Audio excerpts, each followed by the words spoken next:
Warpugs, today we go on a journey brought to us by Dragon of Dragons, about a man, an architect, a city builder, who built the world's largest city.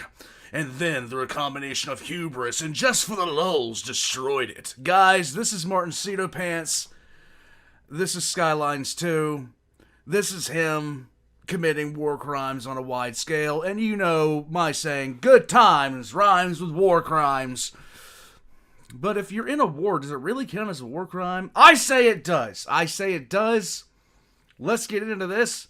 Martincitopants building Skyline 2's largest city and then destroying it. I know myself, I have Skyline 2, and there gets to a point where there's a plane flying by.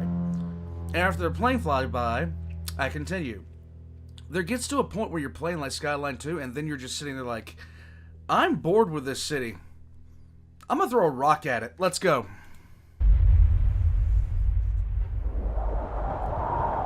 Whoa! Hello, sir. Hey! Hello again. Welcome to Poopville. Yes. A few weeks ago, the wonderful people over at Paradox Interactive gave me access to an early build of Cities Skylines 2. Nice. And then, they put me on a crane. We'll talk about that later. What?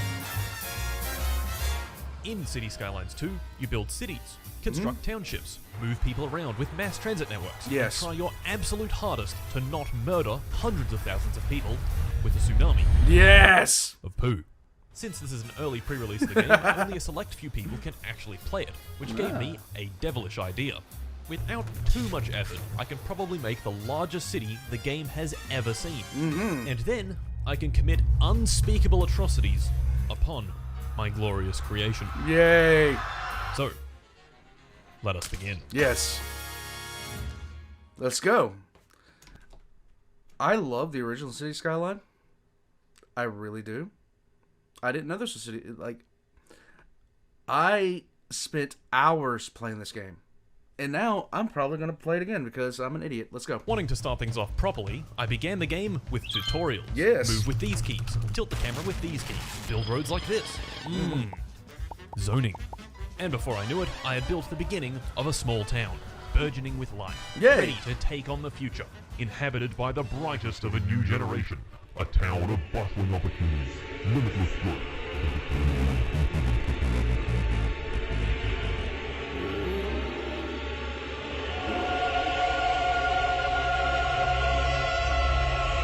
The tower is real!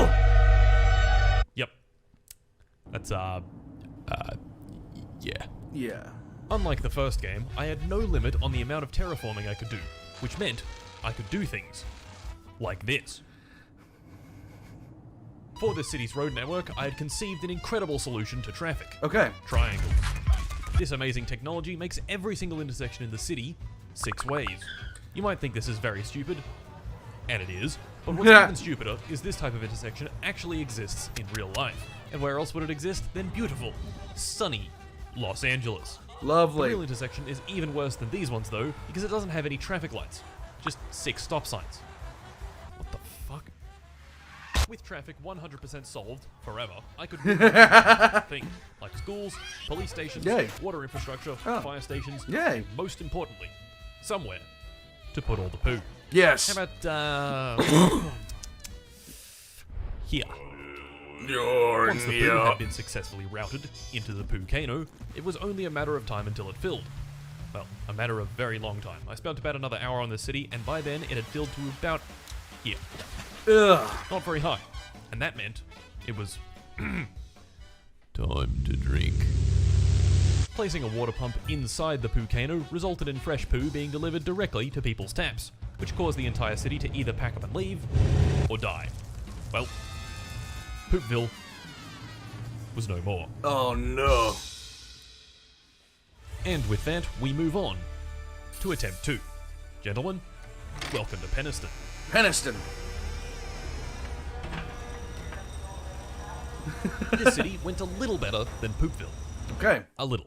A little This bit. time, I spent a bit longer learning the basic principles of the game, and examined things that had been changed from City Skylines 1.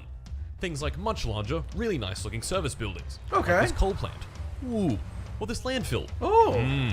I checked out the new zoning, pedestrian-only streets, the grid tool, and of course, radio announcements telling you what's going on in the city. The commercial district is booming. More radio announcements. So a housing shortage is bad for the people trying to move here, right? And my Right. personal favorite. There's a widespread concern over fears that an insidious underground criminal organization has seized control of the area. Recent crime stats confirm that the crime wave has certainly gripped our region. This is going to be a fun game to play when it comes out. And it's showing no signs of letting up. I don't like the sound of that. We'll be back after this.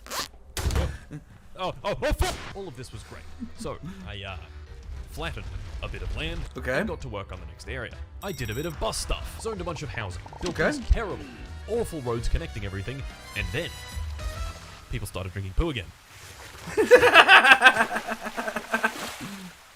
Fucking goddamn shit. Attempt 3. Before attempt 3 began, I had a few things to do.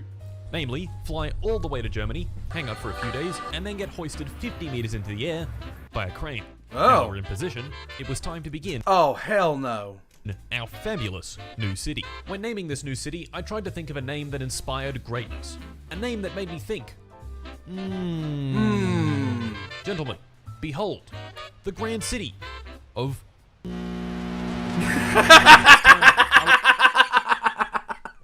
Wasn't going to keep messing around.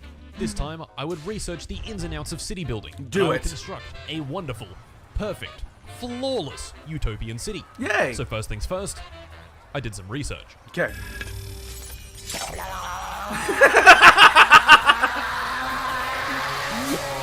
And with that research completed, here are my findings. Okay.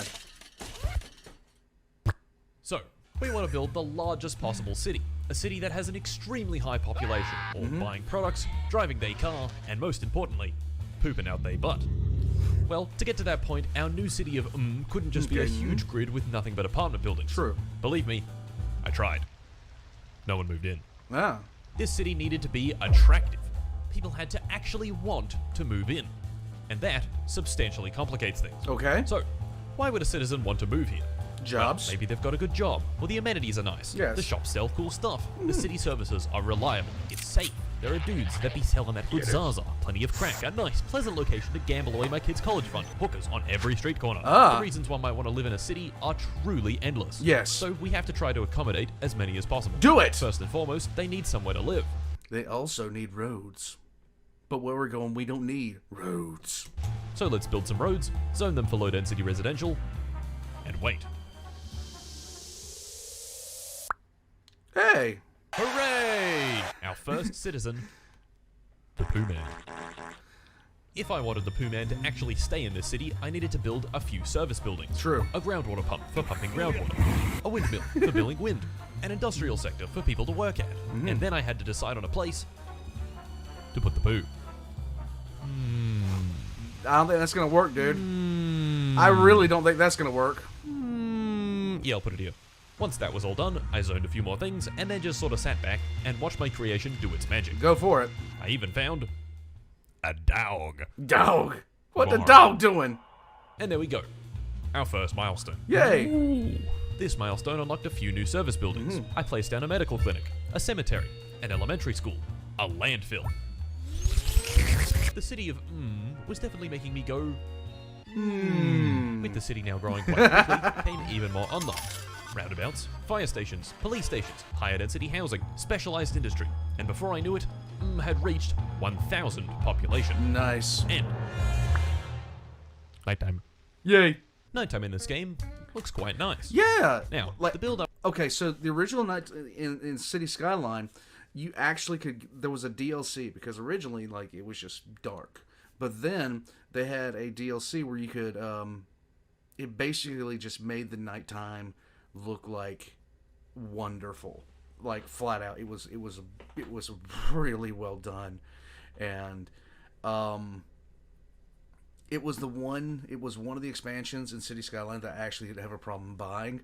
Because Paradox has a habit of releasing half-finished games, and then you get DLCs for them as you go along that basically make them a finished game. If you looked at the vanilla release of Stellaris, that's a completely different game altogether than what you got at the end.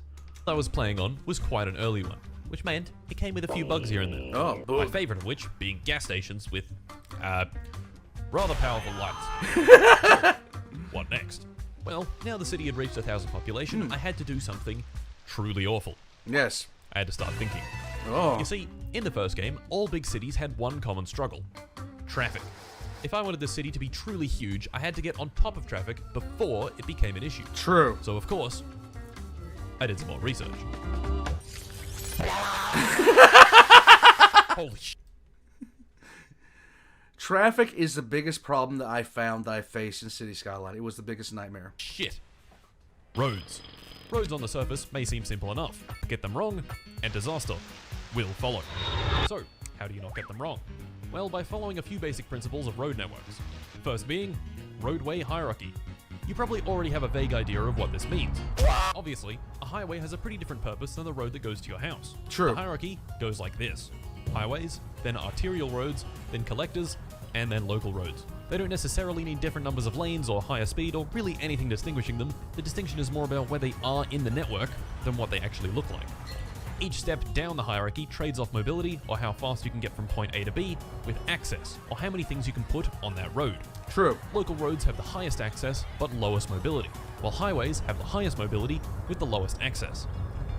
Speaking of highways, hey, there's a highway right there. Yay! So, back to the city of... Basic road principles have already been used.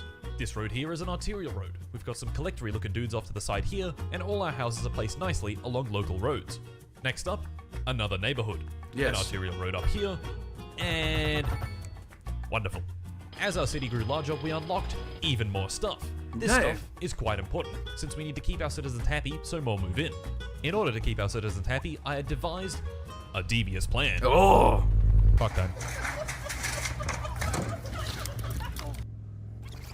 With the city sufficiently lathered in parks, I could add more stuff. Yes. An industrial area here, some mixed-use developments over here, a college here, an experimental pedestrian-only If you don't know what that sound effect means, I'm not going to tell you. street with shops over here, and before I knew it, 5,000 population. Yay. At this point in the game, issues start cropping up. True. Like our cash flow is still negative, or there's a little bit of traffic, or Little there's a bit. giant forest fire Oh! burning down the city. Yeah, I'm sure all that's fine. We're going to take the noble path and completely ignore it. You see, in City Skylines, road design and layout will only get you so far in fighting traffic. True. The best way to stop jams is for there to be no cars there in the first place. Gentlemen, it was time to busy ourselves with public transit. Yes. At our small scale, we only really have the capacity to add buses. So we'll add some buses. Do so. I remember first playing City Skylines 1 and spamming the shit out of buses absolutely everywhere. Doing this resulted in bus lines that look something like this. Now yes, this line does in fact service a lot of people, but if you live here and want to go here, instead of the bus going straight there, it goes here, then around here, and then stops here, and finally arrives here. This system is dumb. It's far better to have a bus that just goes from one point to another in the city, and then stops in between. With that said, here's my first bus route. It takes people from the apartments to the industrial area and back. Simple. Now of course, the whole point of doing this is to allow people to get around without using their car. The vast majority of people, when given the choice between a bus and a car, all else equal, will almost always choose a car. True. This is great if you want your city to look like this, but I don't. So we Right. need to make the bus a viable alternative. We can do this with bus lanes to prioritize bus traffic, or by not providing parking near the destination so they can't drive there. What's more important, however, is that the public transit system has layers to it. Oh. Public transit isn't just buses. It's also trams, metro, ferries, trains, and even aircraft. All these systems should mesh together to provide a viable alternative to just getting in your car and driving to your destination. The end result? Well, hopefully, not this. Yes. That With the beginning, that's actually quite terrifying. I don't know where that's from, but that gives me hives just looking at it. That just gives me hives. Of our public transit network laid out came rezoning. No. If I wanted this city to be the largest the game had ever seen, these single-family homes were no good. Oh. In their place, I zoned for mixed use, which are just apartment blocks with shops on the bottom. Oh. Instead of housing 4 or 5 people, mixed-use developments can house 60 to 80. Of course, I couldn't rezone everything at once, so I just did it gradually. Bulldozing Grandma's house, only every so often.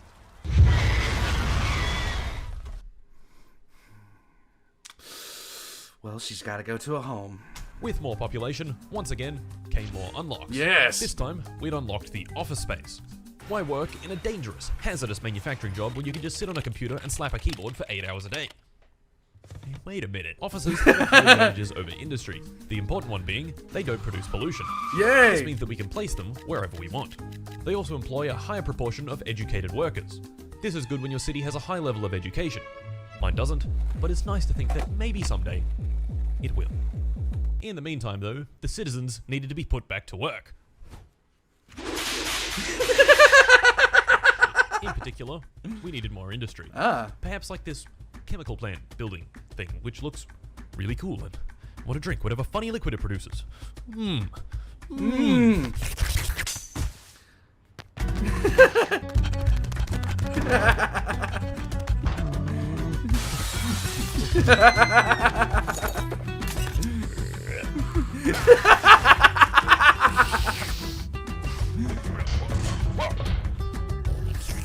Oh.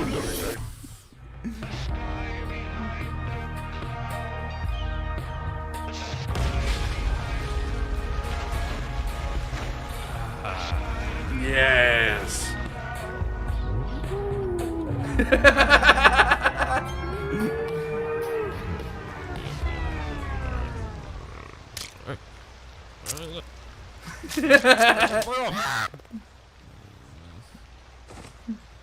Oh, fuck. In that time I spent doing whatever it was that I was doing, the city had managed to pass the 15,000 population milestone. Nice. Nice. Nice. Oh yeah, and I was still on the crane. Guys, it's been a long time. Guys, can you please let me down, please, guys?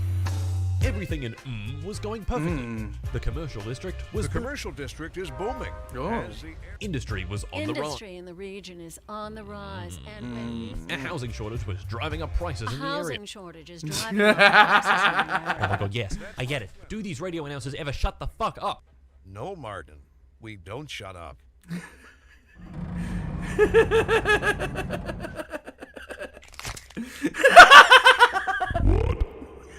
Martin, time is running out. The citizens demanded Martin.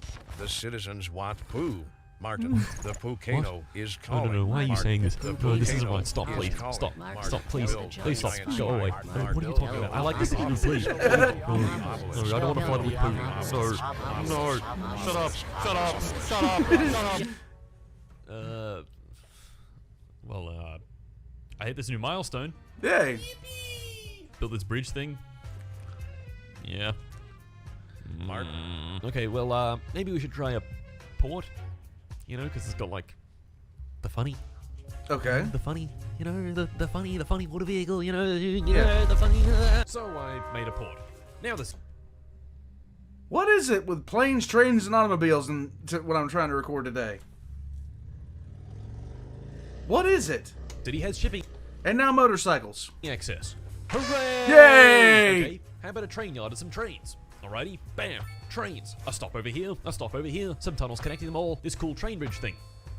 Nice. Nice. How about a metro? Metro stations, tunnels, metro lines. The attractiveness of was truly off the charts. And in the next couple of hours of playing, the population ballooned from 15,000 to 50,000 people. Nice. This, once again, unlocked a swath of new high-density buildings. So to cram even more people into my more and more limited space, I zoned a bunch of high-rises. Was well on its way to city glory. Yes. But this huge influx did in fact cause a few issues. Oh. Namely, traffic. With so many people moving in all at once, car traffic coming into the city was truly huge. So to combat this, I came up with a genius idea. A wonderful, Okay. pleasant, beautiful urban highway. Currently, there's only one access point into the city, but with our wonderful new urban highway and this cool bridge, there was now two. Ooh. Okay, highways are cool and all that, But what's the best way to merge a highway with another road? Gentlemen, it's time to dive into the wonderful world of interchanges. So, you're an urban planner, and you've got a problem. You've got this big road going this way, and another big road going this way. Right. How do you join them together? Well, with an interchange. There are several to choose from, and they all serve slightly different purposes. Oh my god, I'm so glad they put this into this game. Trumpet interchange, three-way directional interchange, single-point urban interchange, cloverleaf, partial cloverleaf, diverging diamond, and everyone's favorite concrete abomination, the stack interchange. Yes. Some of these interchanges are meant for moving traffic from one highway to another, like the stack interchange, while others are made for taking traffic off the highway and putting it onto a more accessible road. This is what we want for our new highway. Okay. So for this job, I chose the diamond interchange. Well, a pretty basic and honestly shit version of one, but a diamond interchange nonetheless. Okay. I repeated this basic shit design down the length of our wonderful stretch of road and ended up with this. Once that was done, it was time to build a cool bridge all the way back to the mainland and connect it up to the highway down there. Okay. This requires another interchange. Hooray! For this job, we're using a three-way directional interchange. As the title says, it's three ways, directional, and an interchange. Okay. Yeah. Anyway, with that placed down, this wonderful new section of highway is open for business. Yay! And you know what that means? Oh! More expansion. Yes! More expansion, of course, meaning huge influxes of new people. Of course. Especially the guy with the camper. I like the guy with the camper right there. There's two guys with campers. Okay, then. In just a few hours, the city managed to go from 50,000 population all the way up to 90,000. Oh. Huge swaths of new people making their way into the city via our new highway proved very quickly that the interchanges I had designed were in fact very bad, and I should feel bad about it. Fucking idiot, fucking stupid dumbass. Not to worry though, because one of my intercity trains I had the foresight of building was doing some serious heavy lifting. A couple of them were even full, holding 800 passengers each. All 800 of which got off at one station, causing this wonderful cascade of bodies to come flooding out, filling the streets like some sort of gelatinous liquid. Lovely. Beautiful. And with that, more expansion. I built more neighborhoods, and more neighborhoods, and more thousands of people flocked to me. Tram lines, highways, thousands of spaces for new buildings. It was only a matter of time before the population skyrocketed yet again. Uh-huh. Yeah, except it didn't. Okay. For whatever reason, people had decided enough was enough, and they didn't want to move in anymore. What's worse is, for the life of me, I couldn't figure out why. Mousing over the citizen happiness meter revealed that citizens in my city were having a wonderful time. Lots of wealth, reliable city services, and no poo in the drinking water. That's always a plus. That is always a massive plus when you don't have shit in your drinking water. I'm just saying. Yet. This city was just good. So why then was no one moving in? During this whole time of expanding the city, I had assumed that offices are just plain better than industrial areas. You see, offices can be placed anywhere. True. So I'd just been placing them wherever I pleased. Typically, right next to residential, so people wouldn't have to travel far for work. Yes. Unfortunately, there's a limit. At some point, people get sick of their keyboard slapping and need manufacturing jobs. So I gave them what they wanted, and holy shit, a nice influx of tens of thousands of people. I passed over 100,000, then over 150. People were literally dying to get to my city. Lovely. And, predictably, the traffic was really bad. I expanded so much that I'd filled up the barrier island. I Oh. expanded down to the mainland, filling it with a huge, expansive suburbia. I built over 100 elementary schools. The population grew still. I built these cool university buildings, the Large Hadron Collider, this needle-looking thing, and the population grew still. International airport, more suburbia, nuclear energy, more industry, trams, trains, more suburbia, highways, skyscrapers, incineration plants, more suburbia, infrastructure of all shapes and sizes. The city grew, and grew, and grew. And here we are, fellas. 300,000 citizens. I'm pretty confident this is the largest city ever built in Cities Skylines 2. Now, let me ask you a question. What are 300,000 people good at? Maybe making a lot of money, or using lots of incineration plants, or Maybe. perhaps producing lots of digital goods. Maybe. Yes, they are good at all of those things, but they're most good at one thing in particular. They are good at pooping. Gentlemen, I present to you the purpose of this city. Oh. What everything has been leading up to. I present the Pucano.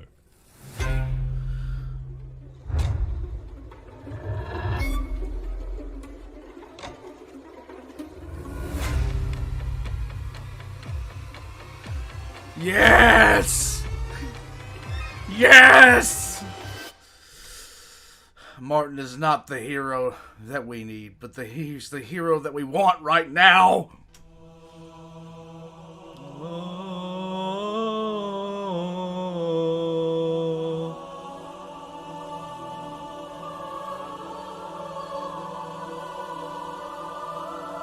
Oh my God.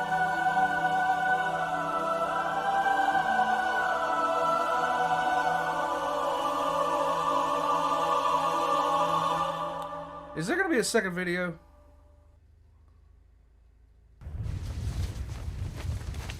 In the ensuing Punami, the entirety of was destroyed. Only one single person remained. The Pooh Man. Yes. If you'd like to beat my record and claim even more lives, pre-order this fantastic game with my link. Goodbye.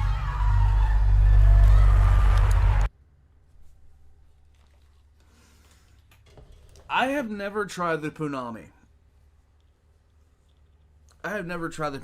But I can tell you that traffic, as many times in this game as he brought it up, traffic is the number one bane of my existence playing City Skyline. It is the number one bane of my existence. Because no matter what you do, like, you just wish these people had GPS where they could get to the route the fastest, like if there was like a huge traffic jam. You build arterials, you build everything, and they still have problems getting to play from point A to point B. It is nutso. Guys, I might have to download City Skylines again. I don't know. I don't know if I'm going to do that or not. I don't know if I'm going to put myself through that. It's actually a pretty chill game. It's actually a pretty relaxing, chill game, and it's the first thing I've ever streamed on the channel was me playing City Skyline. I don't even think I have that stream up anymore. It was like years ago. But, yeah, it's actual fun, really, really chill game. And I've dumped hours into it. And, the biggest problem that I've ever run into is the amount of absolute carnage that ensues when you try to manage the traffic, because it's an absolute disaster. Guys, Martincitopants has delivered us the ninth wonder of the world. I invite you to make your own Punami. Make your own Punami and make it as destructive as you possibly can. Until then, guys, all of Martincitopants links are going to be in the description down below, including right next to my own. So go down there, check him out. I'm going to head out from here, and I will catch you guys next time. Punami, the most destructive thing in all of history. Be afraid.